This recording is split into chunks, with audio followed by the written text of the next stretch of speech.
Incredible edibles start with Loran. Professional bakery emulsions, super strength flavors, and candy mixes from Loran make it easier than ever to create your own delicious edible experience. Bite Me listeners in the contiguous 48 receive 15% off their order at loranoils.com. Just enter Bite Me 15 at checkout. For listeners outside the 48, email customer care at loranoils.com for a list of distributors and retailers near you and tell them Marge sent you.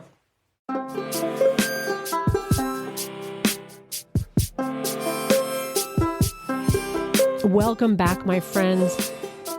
Today's going to be a great episode because I sit down with Zach of Squire's Specialty Elixirs for a fun conversation. Stay tuned. Welcome to Bite Me, the show about edibles, where I help you take control of your high life. I'm your host and certified Gangier Marge, and I love helping cooks make safe and effective edibles at home. I'm so glad you're here, and thank you for joining me today. Welcome back, my friends. I think you're really going to enjoy this conversation, and I'm so glad that you're here to listen to it along with me. If you're a longtime listener, thank you so much for your support. It truly means the world to me. And if you're just tuning in for the first time, you are going to hear a fun conversation with Zach of Squire's Specialty Elixirs. We covered quite a bit in this episode.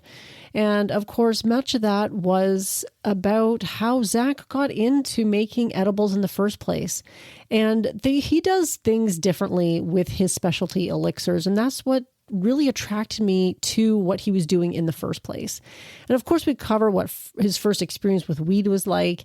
He's a chef by trade, so we talk about that. So he's got a lot of experience in the kitchen and was experimenting and kind of fell into this whole edibles game in an unusual way. We talk about some of the decisions he's made as a company to do things like use full spectrum hash rosin instead of the distillate that you find in most dispensary edibles. And we touch on a whole lot more. So without further ado, please enjoy this conversation with Zach of Squire's Specialty Elixirs.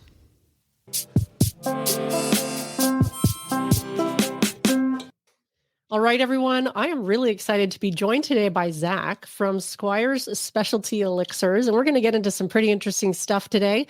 So I was just hoping, before we get started, Zach, that you could take a minute and introduce yourself to the listeners of Bite Me. Yeah, thank you, Marge, and happy to be here.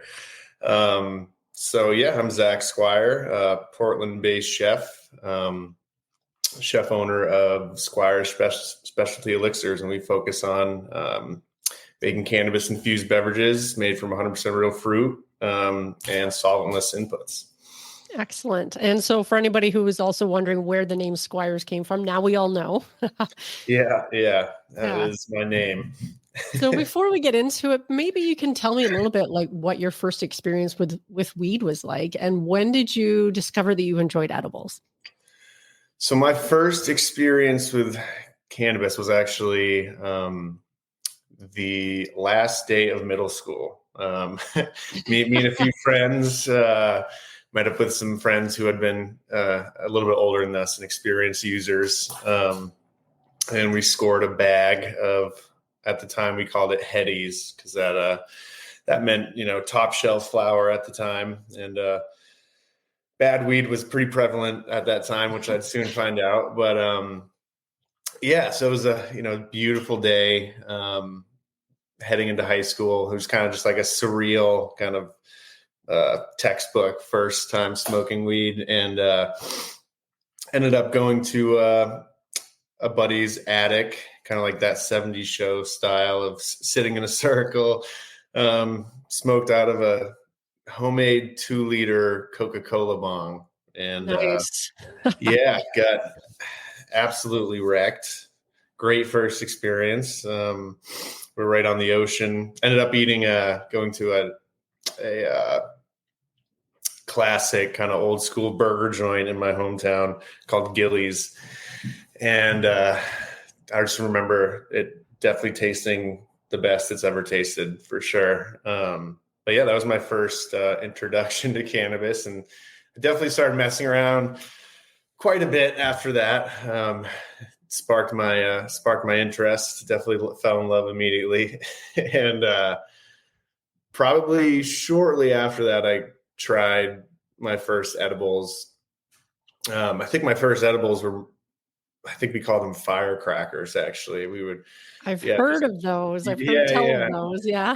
yeah. We would they were awful. Just grind up pretty shitty weed and put them on some just crackers with peanut butter. And I think, the fats from the peanut butter kind of extracted the cannabis, and obviously we'd bake them, to kind of decarb and activate it, and just eat those. Basically just eating raw flour. That in Right. hindsight, I haven't thought about that in a while, but yeah, this was obviously well before edibles were regulated here in the States, and the ones that were, I wasn't getting, so it would be a lot of eating a brownie, eating a cookie, and have no idea where I'd be headed. And it was usually a pretty intense experience. So, because I'm sure some of those were hundreds and hundreds of milligrams. Right. Yeah, I've had some of those experiences too. I don't think I've ever tried a firecracker, though I've heard a lot about them. Yeah. I don't know if I'm missing a whole lot, but no, we've come a long way since then. yeah, Definitely, thankfully. Yeah. Yeah. So have you always been interested in cooking? Because I know you're a chef by trade. Do you Yeah, have yeah. any big influences? So I started cooking. I started working in restaurants, I think that same summer, just washing dishes, pretty much spending my whole paycheck on a bag of weed when I was 14, 15. And just kind of fell in love with well, I mean, for a while it was just a job, summer job, after school job. But as I got older, I took 2 years of culinary in high school, and that was pretty educational and eye-opening. And as I got to the end of high school, I realized I didn't necessarily want to go to college. And I found, I'm pretty good at this cooking thing. Figured I'd pursue that, have fun. Restaurant industry is definitely a fun party scene in the town I'm from. So that kind of, just developed on its own. But I worked with, amazing chefs along the way who taught me a lot and helped shape me into, the chef I became. But yeah. Nice. So you've been working in restaurants, it sounds like, for quite a while. Yeah. What was the aha moment where you decided you wanted to get into the world of edibles with Squire? Like, was there anything that sparked the initial inspiration? Well, I sold weed as a teenager for a while, got in some pretty serious trouble with the law. So that kind of let me pursue cooking and not worry about cannabis for a while. And, fast forward 10 years, I have a lot of friends in the industry, and they kind of sparked my interest, hey,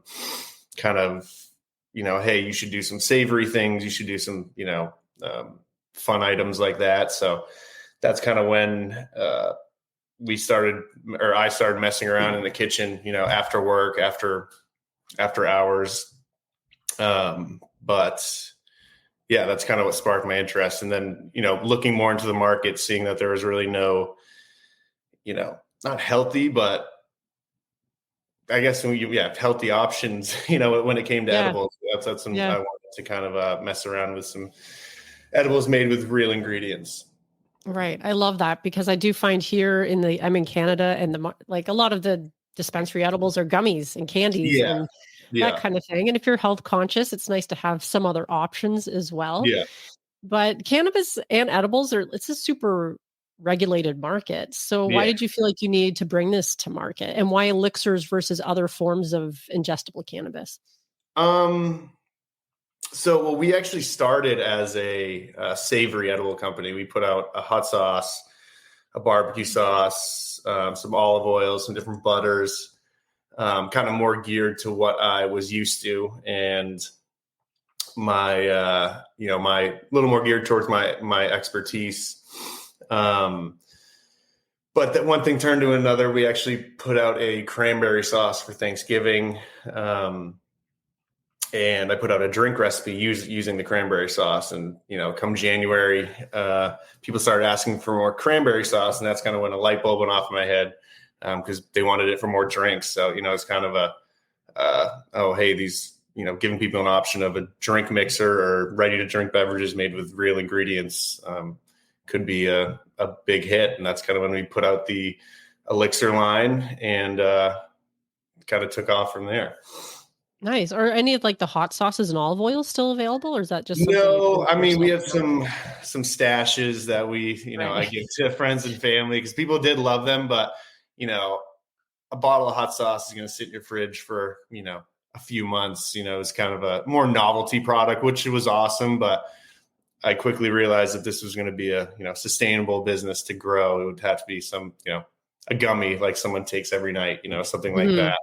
Right. And drinking, alcohol, it's just a great alternative to alcohol. Being from the restaurant industry, alcohol is pretty prevalent, partying in that scene. And I was in that for a while. So, giving people an alternative to alcohol was kind of also helped spark my interest. And I know it's helped a lot of people, the past few years we've been doing it. Right. And it's very interesting that you mentioned that, because I do think there's people very interested in drinkable cannabis because they are looking for alternatives. And every time I feel like I turn on the news, there's another article condemning alcohol for all its horrible health effects. So, it's, I think the people are looking for new things. And now that we're in a whole new market, it's definitely an opportunity. So thus far, what has been your biggest challenge? Our biggest challenge, I mean, everything is difficult in this industry. Nothing has come easy, like absolutely nothing. But if I had to put out what the hardest thing has been, is definitely expansion, growing, scaling your business.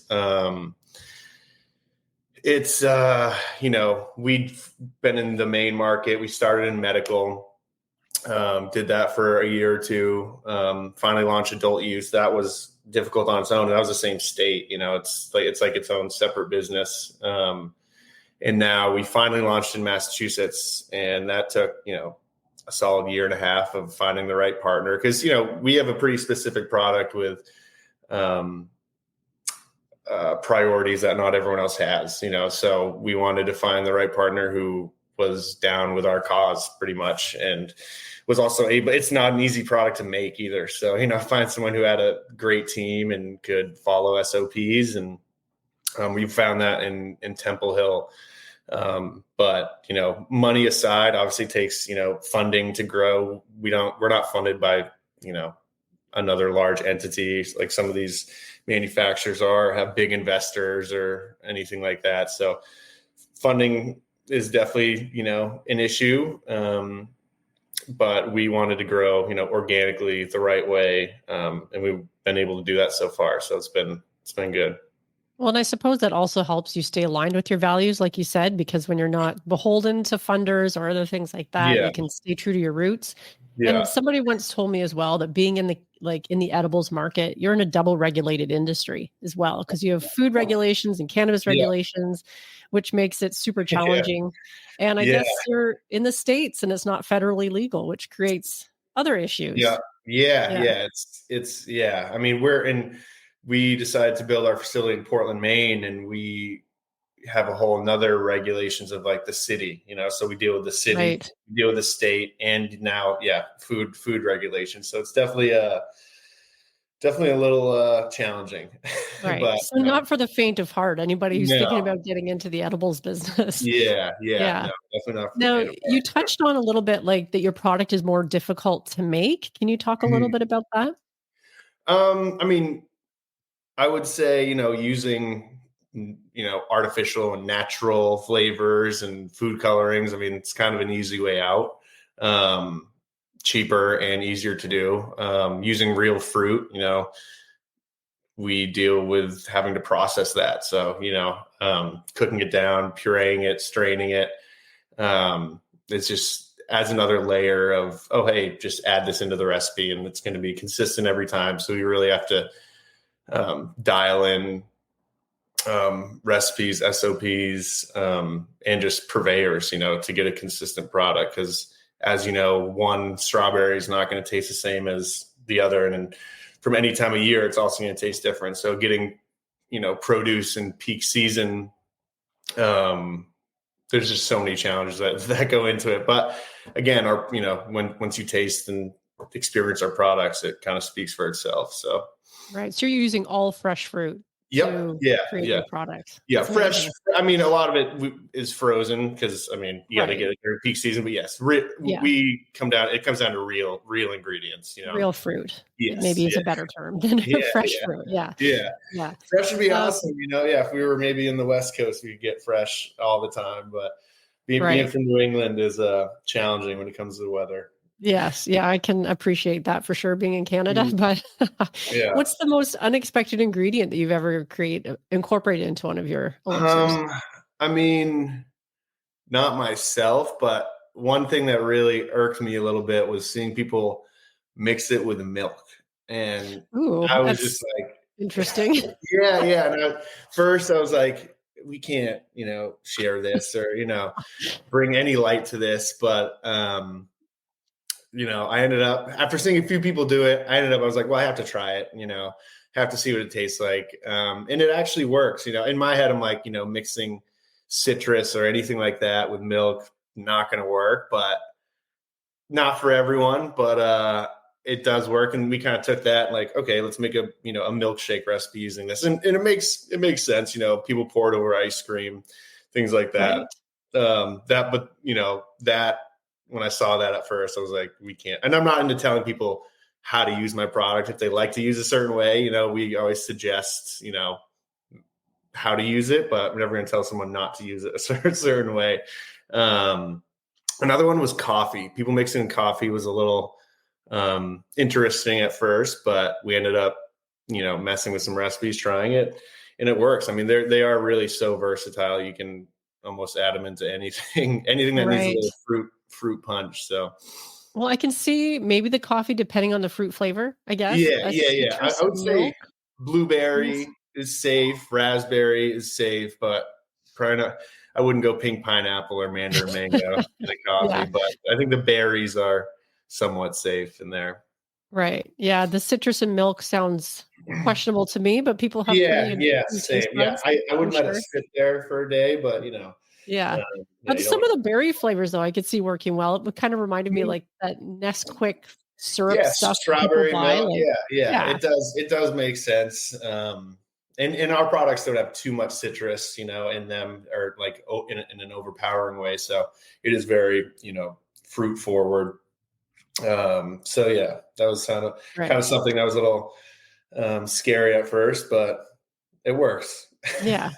Now, can you talk about, you mentioned this, you touched on it briefly earlier, but that you use full spectrum hash rosin instead of distillate. And can you talk about the decision to go that direction instead of the distillate you find in almost everything in the dispensaries? So hash rosin is, basically the purest form of concentrate you can get, no solvents used. And we kind of, obviously use the best food ingredients possible. So just quality side, we wanted to use the best, kind of match our priorities from the food side to the concentrate side and use the absolute best concentrate possible. And when it comes to the effects, we just think using full spectrum, getting all the cannabinoids, the whole plant, just has a better effect. And again, different strokes for different folks, but distillate is definitely popular. It's cheaper. It is consistent. When you do with the full spectrum, you're dealing with not every hash rosin is going to have the same CBC, CBG, CBD. So you're going to get different, not too wildly different, but that's why it's important for us to have consistent suppliers and extractors. We just really wanted to take the best concentrate possible to put in our products. Right. I love that because I do find distillate is consistent, like you said, but I find the high is a lot different. It's not nearly as robust and it doesn't last as long. Yeah, absolutely. It's kind of I don't want to say this, but a cheap high Yeah. in my opinion. I mean, again, I'll use a distillate. I mean, I pretty much only use my products, but I think it's a little more mainstream, I would say. Right. You know, it's there's no short of distillate, that's for sure. You know, hash Yeah. rosin, a little more expensive, a little just higher quality, and you know, it takes a lot of education because the average consumer doesn't know the difference. So, Right.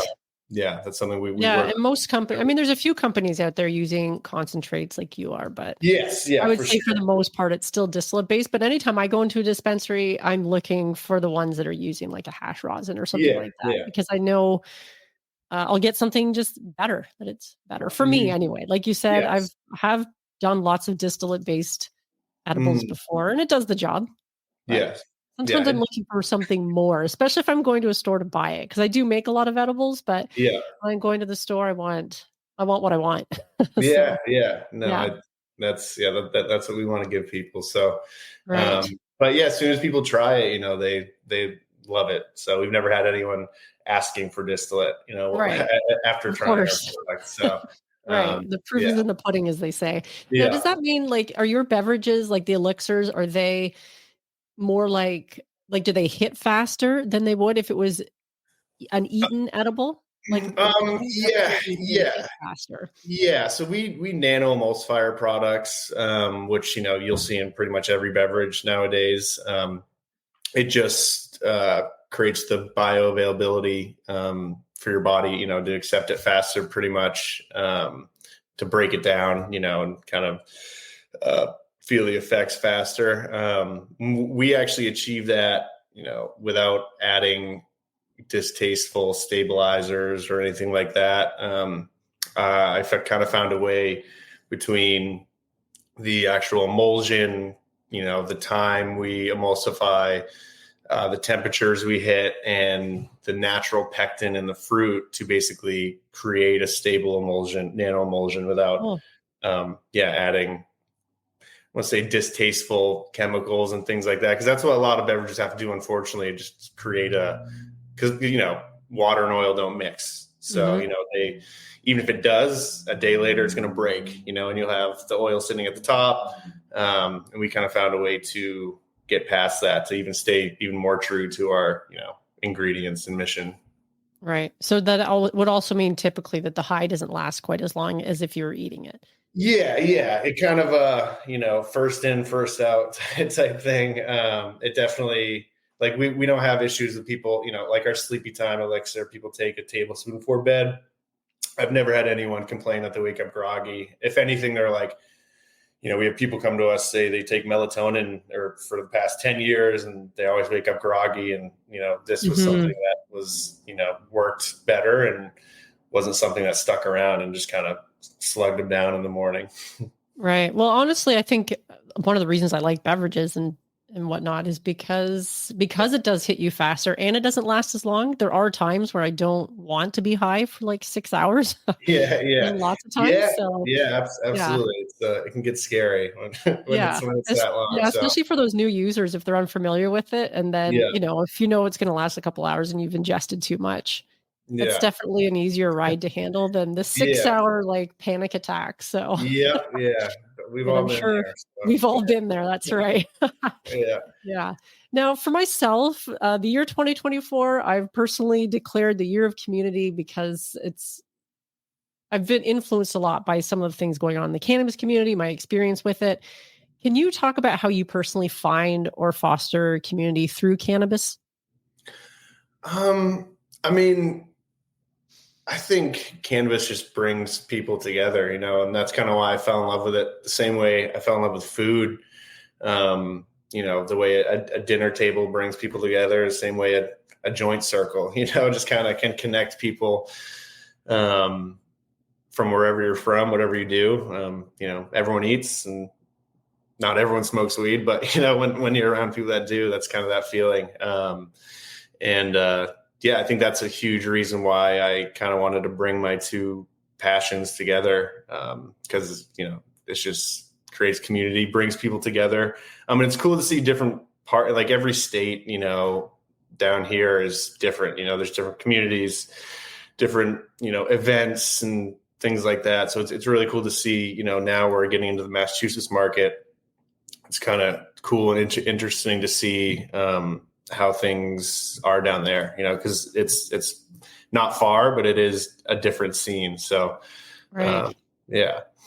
Yeah, I like that. And food and cannabis does bring people together. And then when you put weed into food, then I think Yeah. it's even better. Yeah. Yeah.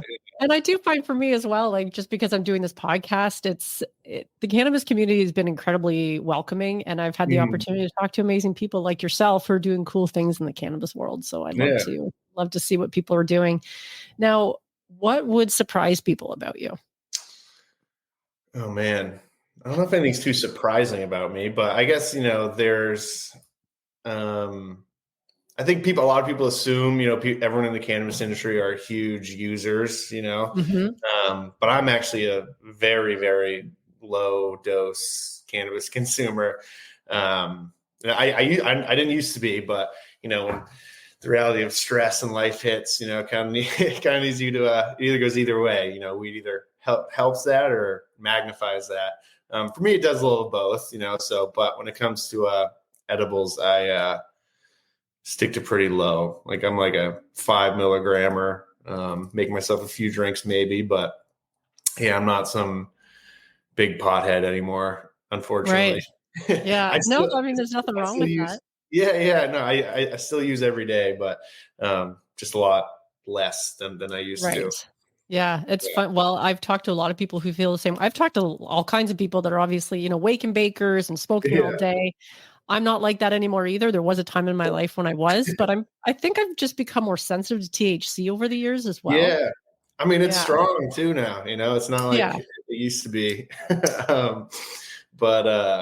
Yeah, I think, every once in a while, on a weekend, if I have nothing to do, I'll wake and bake, but, pretty much puts me out of commission for the rest of the day of anything useful. That's my problem too. That's why I don't do it. Cause I'm just like, oh, I think I might take a nap or. Yeah. And honestly, like I find when I smoke flower for it to be like way more intense than if I hit a hash rosin pen or even consume one of my edibles, so I kind of stick to the hash rosin nowadays. Right. Yeah. And I feel similar in that's one of the reasons I was attracted to edibles. Yeah. The high was quite a bit different. Yeah. And it's a little more smooth as long as you don't take too much, Right. I mean, anything can be too much to handle, but yeah, if you it's not so like in your face kind of up front. Sort of more of a smooth ride as long as you do it the right way. Yeah, exactly. Yeah, because I have done it the wrong way more times than I care to admit. Yes, same. Yeah. Now, as a chef, you've worked with lots of kitchen gadgets. Is there anything that you can't live without? And this doesn't even have to do with making edibles. It's just spending time in the kitchen. I mean, obviously my knives. I have my coveted knives that, my knife collection. But honestly, my favorite tool in the kitchen are my spoons. I think I have a great collection of spoons. Yeah. Different silvers and, metals, but, nothing too fancy, but if I have my knives and spoons, I'll be happy in the kitchen. Knives and spoons. We're talking like obviously knives for preparing your food and spoons and like plating spoons. No. More so like cooking spoons. Okay. Yeah. Kind of a weird answer, but my spoons are kind of my thing.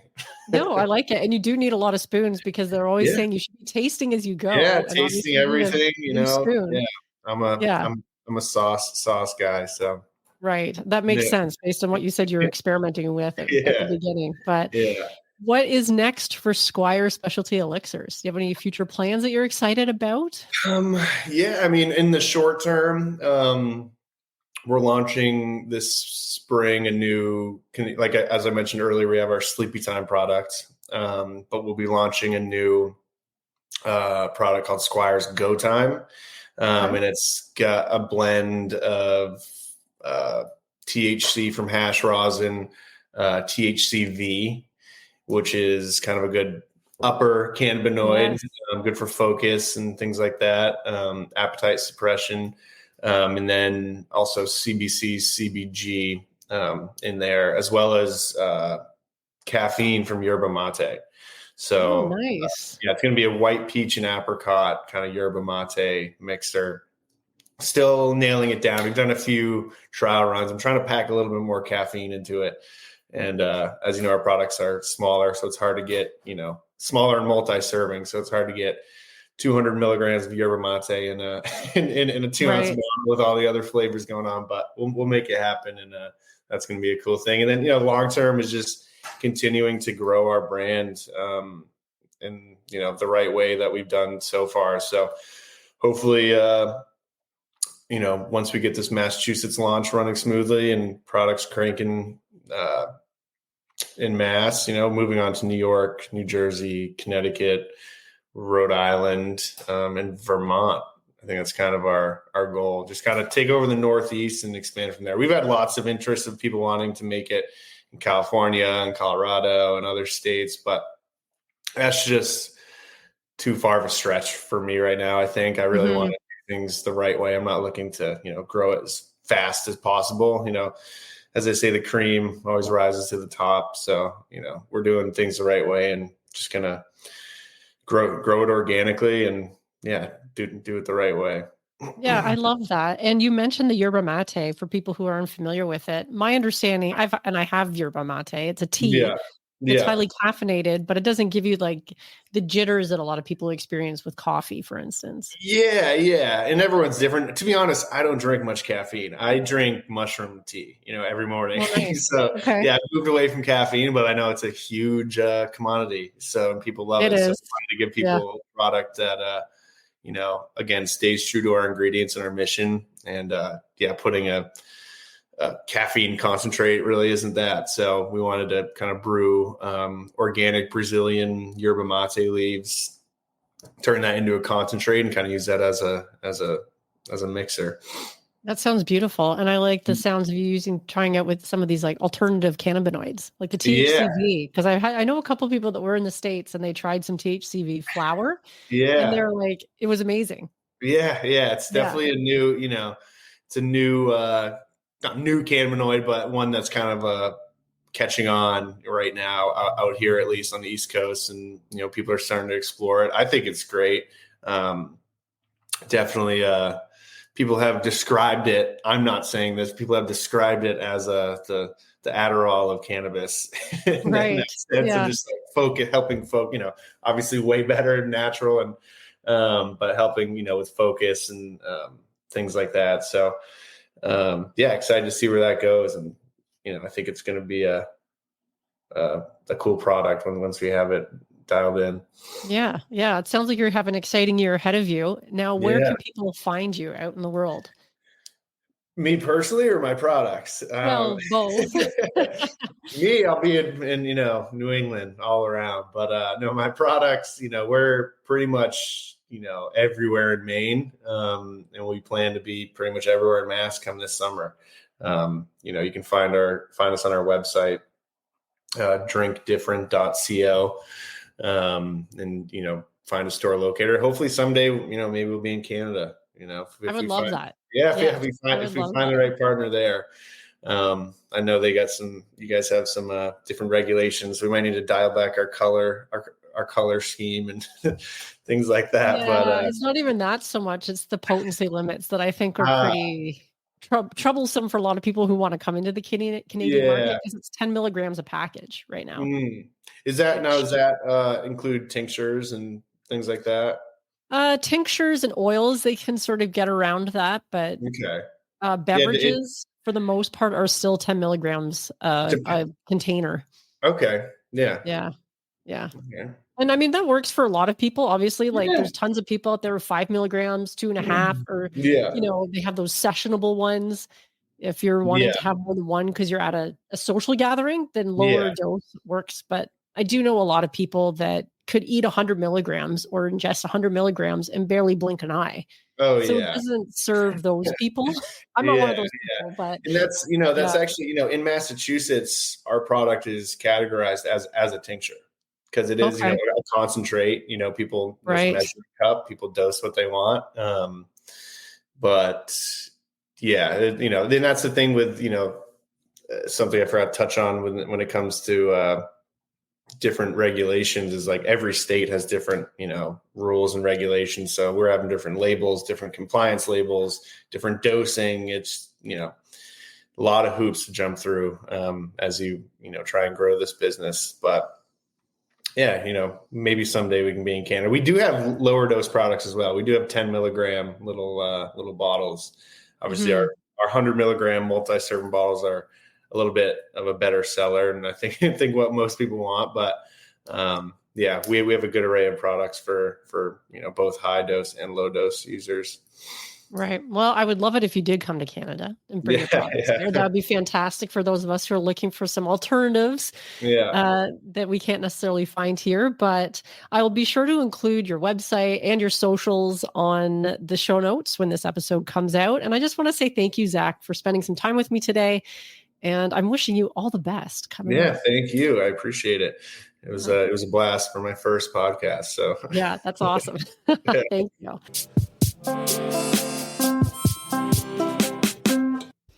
I hope you enjoyed that conversation. And if you haven't had the chance to check out the white miso pesto recipe that he shared with me before, you can check that out in last week's episode or go find the recipe on the website, bitemepodcast.com. And of course, Zach generously also shared some recipes with me that use his specialty elixirs. So if you have the opportunity to find his elixirs out there in the wild, he has some great recipes for how to use them. You'll find one of them over in the show notes, and I've put one over at Bite Me Cannabis Club. So be sure to check those out, and I will be linking to his website as well, so you can find out where to buy if you happen to be in a location where he is selling them, because I would love to try them out. And the next time I'm in the States, I'm going to be seeking them out myself because I love what he's doing. If you enjoyed this episode, please consider sharing it with somebody that you think would also enjoy it. And you can always provide feedback. Hit me up. Let me know what you think by email, podcast hotline, DMs, whatever works for you. I would love to hear from you. And consider using the products and services on the Marge Recommends page. Until next week, my friends, I'm your host, Marge, and stay high.